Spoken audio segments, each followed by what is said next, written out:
নতুন যে রাজা আইছে ডক্টর ইউনূস কেমন চালাইতেছে দেশ? ডক্টর ইউনূস যে কেমন চালাইতেছে তো ভালো ওই পাবলিকের বেলা তো লোক হিসাবে ভালো না? লোক হিসাবে ভালো, অত্যন্ত ভালো, হুদা ভালো না। রোজাটা কেমন ছিল মোটামুটি আল্লাহর রহমতে? না, আল্লাহর মধ্যে ভালো হয়েছে। ভালোই গেছে। পাবলিক চাই কি নিরাপত্তা। এই যে 17 বছর এহারা কি করে গেছে, তিলে তিলে খেয়ে গেছে সাধারণ পাবলিকের শেষ। যে টাইপটি ধরে রাখছে ডক্টর ইউনূস টাইপটি ধরে রাখতে হলে আল্লাহর মতো আমরা ভালো থাকবো, সাবধান রাখতে হবে। সাবধান রাখতে হবে, মানে প্রশাসনিক শাসনটা কড়াভাবে করতে হবে। খারাপভাবে করতে হবে। আঙ্কেল আসসালামু আলাইকুম, ভালোই নি? ওয়ালাইকুম আসসালাম, ভালোই। আপনি কেমন আছেন? তো দেশটা এখন কেমন চলতেছে? দেশটা আলহামদুলিল্লাহ বহুত ভালো চলতেছে। ডাক্তার ইউনূস আইসা দেশটা মনে করেন খুব ভালো রাখতেছে, যে বলার মতো না।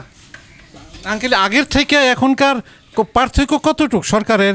কি সেটা কি আপনার আকাশ পাতাল ব্যবধান। যে ডাক্তার ইউনূস আইসা মানুষের অর্থনীতির দিক দিয়ে খুব ভালো করছে। মানুষ এখন খুব ভালো আছে, ভালো চলে, ভালো খায়। যেরকম দেখেন তরকারির দিক দিয়ে আমরা পেঁয়াজ খাইছি কত কইরা, 300 টাকা কইরা। কত খাই কত কইরা, মাত্র 50 টাকা, 30 টাকা, 35 টাকা।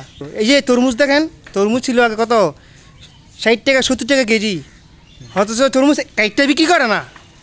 তো আপনার যত কেজি হয় তত কেজি নিতে হয়। ফেসবুক ইউটিউব দেখলে খালি বোঝা যায় যে ও ভোটের কথা কইলে মানুষ গালিগালাজ করে, খালি কয় সংস্কার সংস্কার। মানে কোনটা হইলে ভালোই তো? চালাক না, চালাতে থাকুক যত বছর চালানের।